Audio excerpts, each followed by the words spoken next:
Hello আমার ভালোবাসার বন্ধুরা, কেমন আছো সবাই? আশা করি সবাই ভালো আছো। তোমাদের জন্য আরও একটা নতুন ভিডিও নিয়ে আসলাম। আজ তোমাদের শোনাবো মেয়ের জামাই কিভাবে আমার মাঠে খেলেছিল সেই মজার ঘটনা। বন্ধুরা, ঘটনাটি শুরু করার আগে ছোট্ট একটি অনুরোধ, ভিডিওটি শুরু থেকে শেষ পর্যন্ত দেখুন। আশা করি অনেক মজা পাবেন। আর আমাকে ভালোবেসে থাকলে এখনই আমার চ্যানেলটি সাবস্ক্রাইব করে পাশে থাকা বেল বাটনটি বাজিয়ে দিয়ে আমার সাথেই থাকুন। বন্ধুরা, আমার নাম রূপসা, বয়স ৩৬ বছর। আমার বয়স ৩৬ বছর হলেও আমার বডি ফিগার এখনও ২০ বছরের কুমারী মেয়ের মতো সুন্দর আর টাইট। কারণ আমার স্বামী আমার মাঠে বেশি দিন খেলা করতে পারেনি। আর তোমরা তো জানোই মেয়েরা, বেশি দিন খেলাধুলা না করলে তাদের শরীর বেশ টাইট থাকে। আমার স্বামী প্রবাসে থাকে, ৫ বছর পর পর মাত্র ৩ মাসের জন্য ছুটিতে আসে।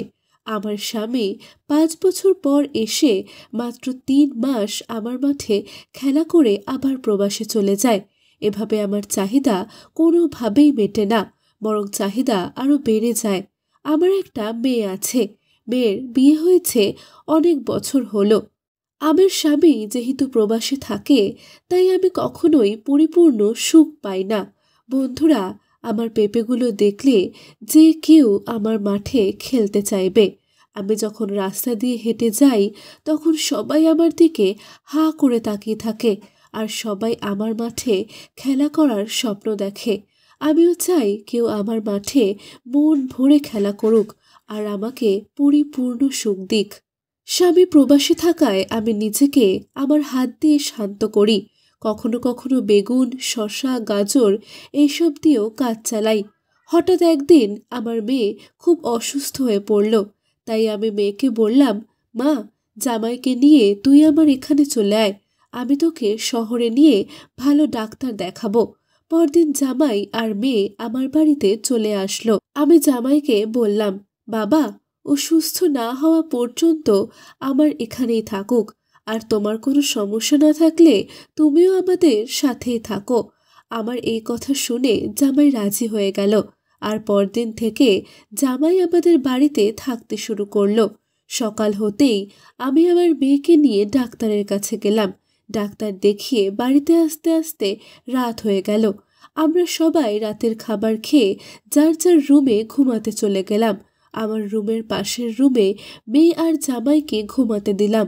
ঘুমাতে এসেই আমি প্রতিদিনের মতো শশা দিয়ে নিজেকে শান্ত করতে শুরু করলাম। আমি যখন শশা দিয়ে নিজেকে শান্ত করছিলাম, তখন আমার অজান্তেই মুখ দিয়ে খুব জোরে জোরে শব্দ বের হতে লাগলো। বন্ধুরা, মুখ দিয়ে শব্দ করা এটা আমার অনেক আগের অভ্যাস। বাড়িতে কেউ না থাকায় আমি শশা দিয়ে কাজ চালাই আর মনের সুখে শব্দ করি। আজকেও প্রতিদিনের মতো শশা দিয়ে কাজ করছি আর মুখ দিয়ে শব্দ করছি। আমার একটুও মনে নেই যে আমার পাশের রুমে মেয়ে আর জামাই আছে। আমি যখন সুখের চরম পর্যায়ে পৌঁছে গেলাম, তখন দেখলাম কেউ একজন জানালার ফাঁকা দিয়ে আমাকে দেখছে। কিন্তু এত রাতে আমাকে কে দেখছে? হঠাৎ আমার মনে পড়ল, আমার মেয়ে আর জামাই তো পাশের রুমে আছে, কিন্তু মেয়ে তো অসুস্থ, তাহলে কি জামাই আমাকে দেখছে? আমি তখন লাইট বন্ধ করে দিয়ে শুয়ে পড়লাম। সকালে ঘুম থেকে উঠে দেখলাম জামাই আমার পেঁপের দিকে একটু অন্যরকমভাবে তাকাচ্ছে।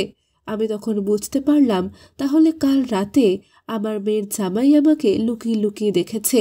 আমি তখন মনে মনে জামাইকে দিয়ে আমার চাহিদা মেটানোর জন্য কিছু কৌশল অবলম্বন করতে লাগলাম। পরের দিন রাতে আমি আবারও একই সময় শশা দিয়ে কাজ শুরু করলাম, কিন্তু আমার চোখ সব সময় জানালার দিকে। আমি অপেক্ষা করতে থাকলাম কখন আমার জামাই আসবে জানালার পাশে। কিছুক্ষণ পরে জামাই জানালার পাশে এসে আমার কাজ করার দেখতে লাগলো।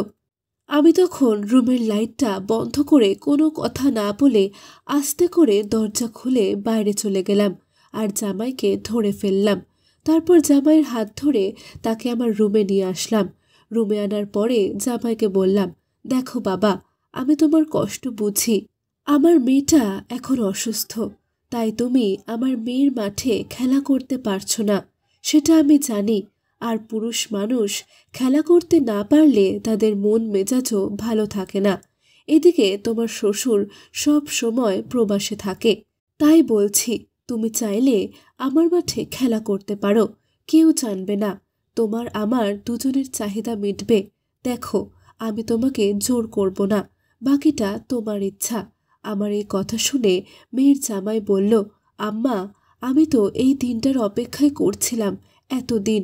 আমি অনেক দিন ধরেই আপনার মাঠে খেলা করতে চাচ্ছিলাম, কিন্তু কোনো সুযোগ পাচ্ছিলাম না। আপনার মেয়ের থেকে আপনাকে আমার বেশি ভালো লাগে। জামাইয়ের মুখে এই কথা শুনতেই আমি জামাইকে জড়িয়ে ধরলাম আর তাকে আদর দিতে লাগলাম। জামাই তখন আমার মজাদার পেঁপেগুলো খাওয়া শুরু করলো আর আমার মাঠে হাত দিতে লাগলো।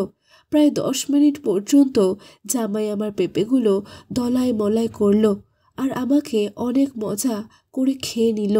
তারপর আমাকে আস্তে আস্তে সম্পূর্ণ উন্মুক্ত করে ফেলল।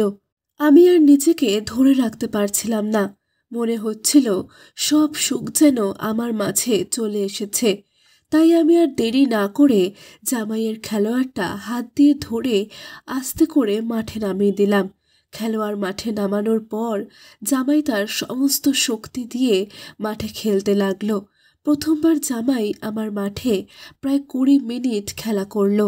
খেলার মাঝে আমি জামাইকে আমার পেঁপে খেতে বললাম আর দলাই মলাই করতে বললাম। 20 মিনিট খেলা করার পর জামাই শান্ত হলো। তারপর 10 মিনিট বিরতি নিয়ে 30 মিনিট খেলতে থাকলো। আমি তখন অসাধারণ সুখ অনুভব করছিলাম, যা তোমাদের বলে বোঝাতে পারবো না। এরপর আবার 20 মিনিট বিরতি নিয়ে আরও 30 মিনিট আমার মাঠে খেলা করলো। আমি এই দিন আমার জীবনের শ্রেষ্ঠ সুখ পেয়েছিলাম। এই রাতের পর থেকে সুযোগ পেলেই আমি জামাইকে আমার মাঠে খেলতে দিই। জামাইও মনের সুখে আমার মাঠে খেলা করে। বন্ধুরা, আজ এ পর্যন্তই। এরকম সুন্দর সুন্দর সব ঘটনা শুনতে আর ভিডিও পেতে এখনই আমার চ্যানেলটি সাবস্ক্রাইব করে নাও। আর আমাকে ভালোবেসে থাকলে এখনই ভিডিওটিতে একটা লাইক ও শেয়ার দিয়ে দাও। আর হ্যাঁ, তোমার মনটা যদি ভালো থাকে তাহলে অবশ্যই কমেন্ট করে জানাও। বন্ধুরা, আগামী পর্বে কেমন গল্প শুনতে চাও সেটা জানাতে ভুলে যেও না কিন্তু। এতক্ষণ আমার সাথে থাকার জন্য তোমাদের অসংখ্য ধন্যবাদ। সবাই ভালো থাকো, সুস্থ থাকো।